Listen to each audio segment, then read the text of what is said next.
And this morning they found me. Who are you running from?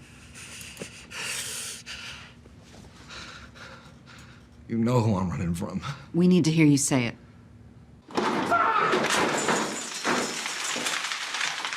Well, hello, I'm the Frosty critic and welcome back to another video. Today we will be breaking down episode 9 of Your Honor and talk about some theories for the final episode. Thousands have lived without love, not one without water. This line is from a poem called First Things First and is quoted by Michael to Joey Carlos as he prepares to become the star witness for the prosecution at Carlo's trial. Michael believes himself to be the sort of learned, a high-minded intellectual who can make such a reference. It's not as if Joey is a remorseful man seeking redemption here, testifying against Carlo and the other Baxters, getting a government deal, for it is just a way out another tight corner for him. But he's in a vulnerable spot. He is the lonely man suggested by the poem, living without love, and now even the water is a killer. If there was any time when Michael could hope to emerge from this cover-up with his integrity intact, that time has definitely passed. He is doing everything possible to save himself and his son from the Baxters and the law. The trial is the big grenade he's falling on here. Rigging the court in favor of an obvious guilty thug like Carlo would take an incredible effort, even without Carlo's best friend testifying that he bragged about splitting Kofi's head open like a watermelon. To underline the point, this episode also includes an